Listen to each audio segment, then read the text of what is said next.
Do you want to be a queen? No. I want to be the queen. The most dangerous weapon in politics isn't an army. It's a person who can figure out exactly what you're missing and become it. Margaery Tyrell married 3 kings. A king who couldn't love her, a king who couldn't love anyone, and a king who just wanted his mother.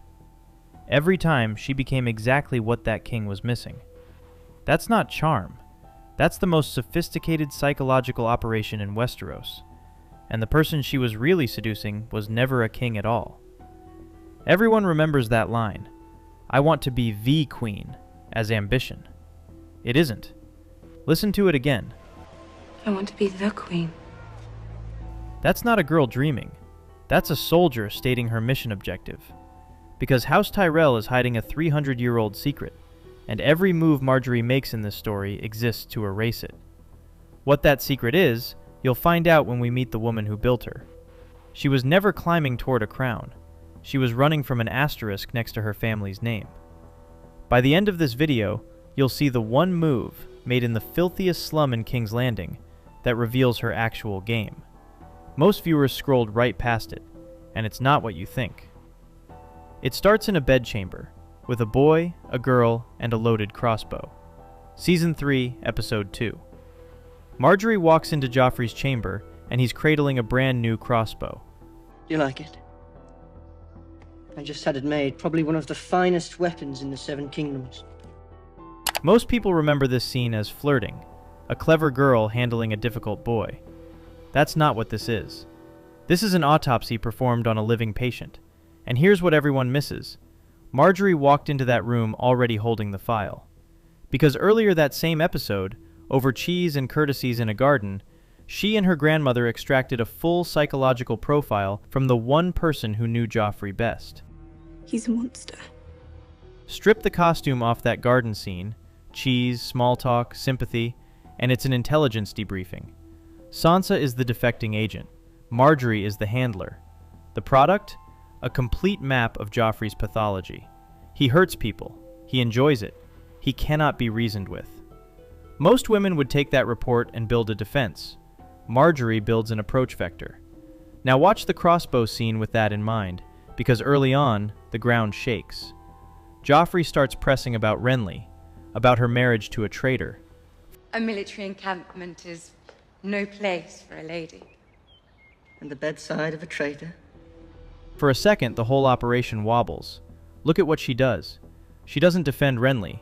She apologizes, plays the confused innocent, tells the most dangerous boy in Westeros that The subtleties of politics are often lost on me. And when Joffrey sneers that her dead husband was a known degenerate, she doesn't flinch. She agrees, tells him it's a relief to hear him say so. She hands Joffrey her dead husband's corpse to stand on. She's not lying to him. She's letting him feel smart, which, for Joffrey, is better than the truth ever could be. And then comes the pivot, the moment this scene turns from survival into conquest. She reaches for the crossbow. I imagine it must be so exciting to squeeze your finger here and watch something die over there. That is not a compliment about a weapon.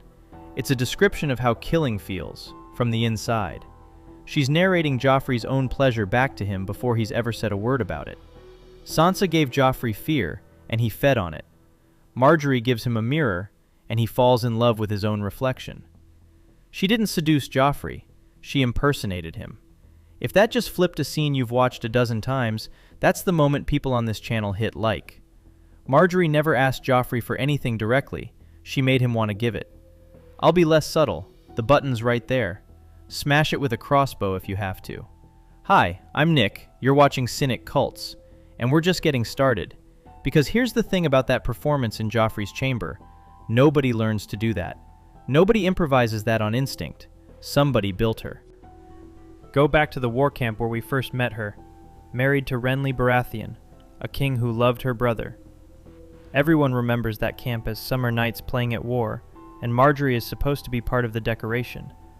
Then you get the tent scene, and the decoration opens its mouth. There's no need for us to play games. Save your lives for court, you're going to need a lot of them. She's a teenager. Her new husband can't touch her, The realm is fracturing under 5 warring kings, and she is, by miles, the most clear-eyed person in that tent. She knows exactly what her husband is, and what the marriage is. And in the same conversation, she offers to bring her own brother into the marriage bed to get an heir made. Sit with how cold that offer is. Not cruel, cold. Most people call it shameless. She isn't shameless. She's operational. Intimacy, for Margaery, isn't a feeling. It's logistics. A supply line to a dynasty. She deploys her own body the way Tywin Lannister deploys an army, wherever the war requires it.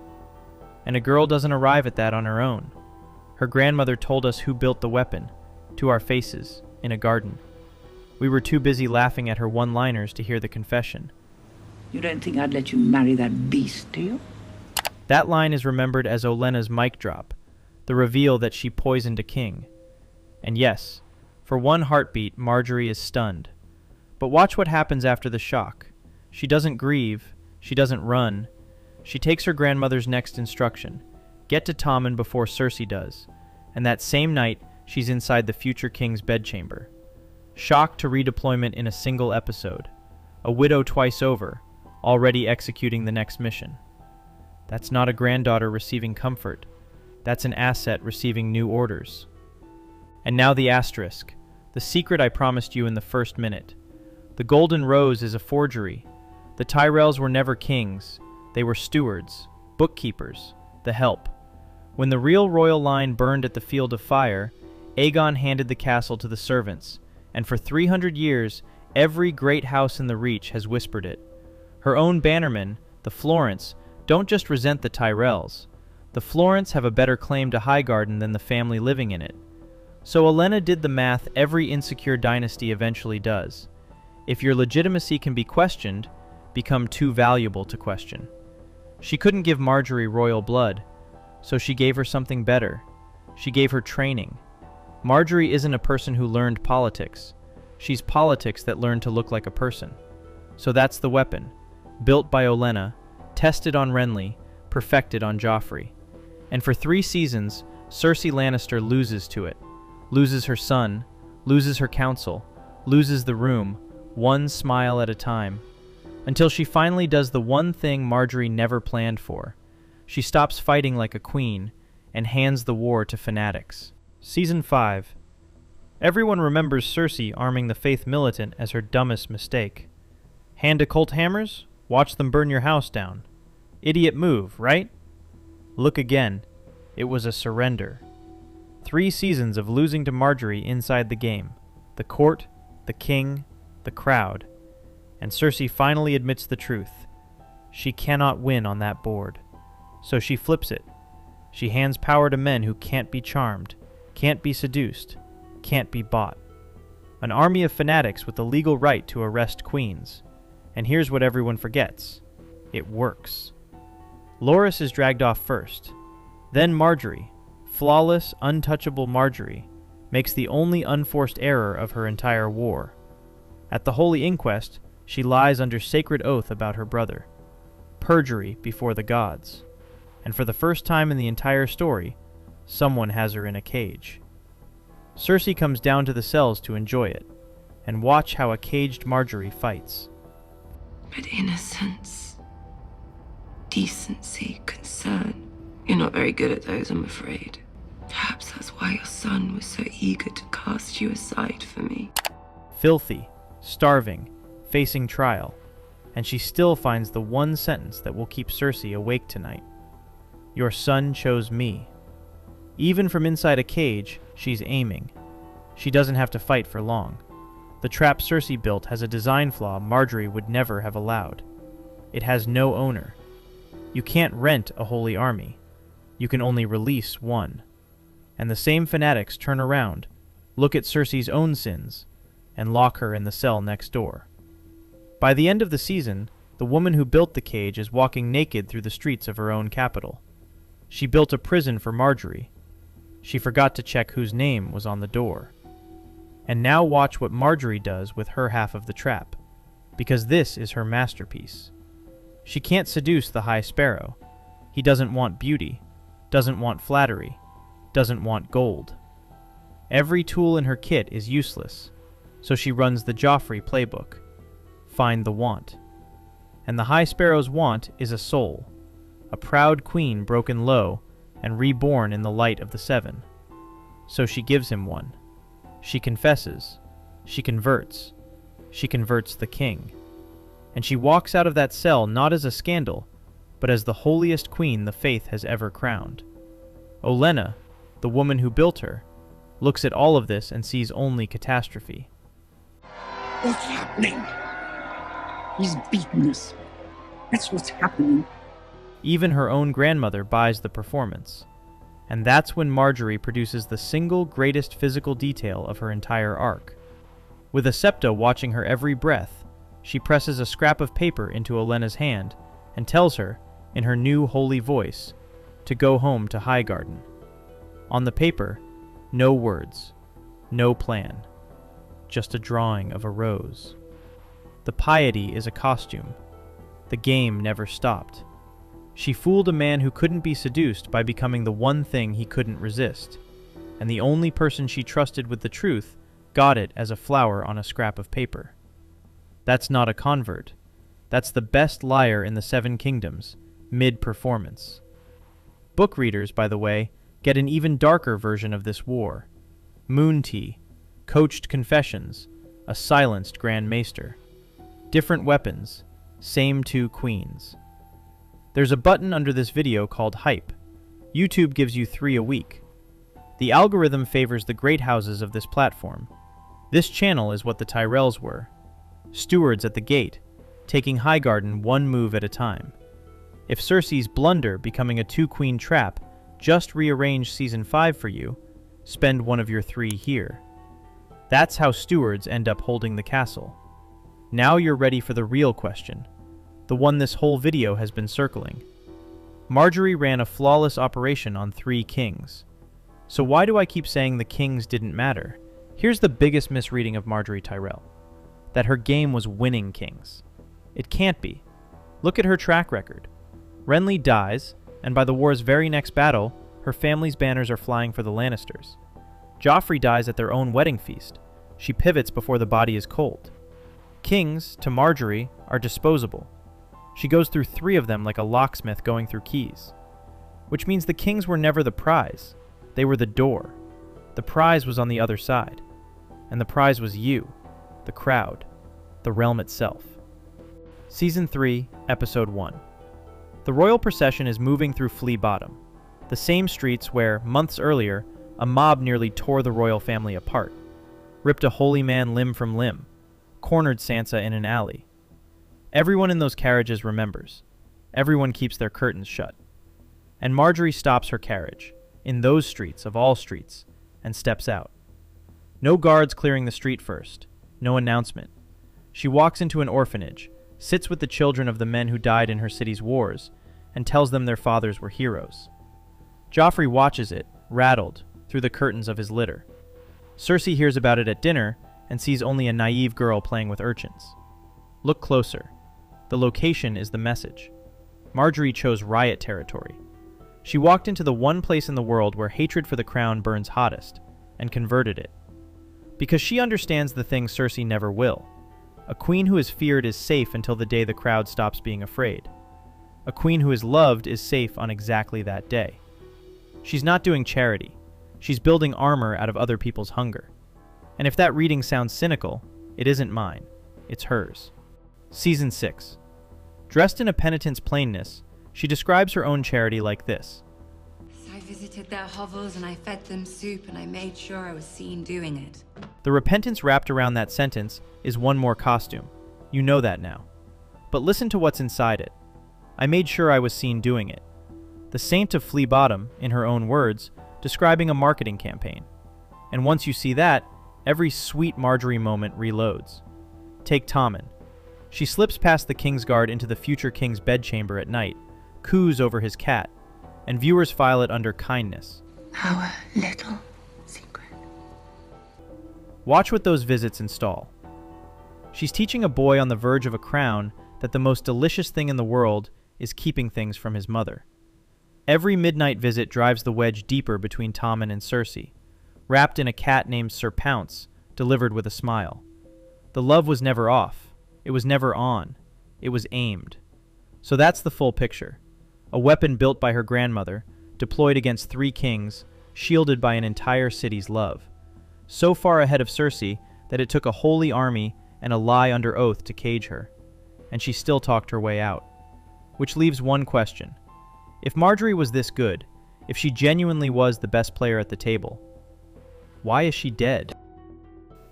Season 6 Finale. The Great Sept of Baelor. Every player in King's Landing is gathered for the trials of Cersei and Loras, and Cersei doesn't show. And I want you to watch one person in that crowd. Margaery is the only person in that building who solves it.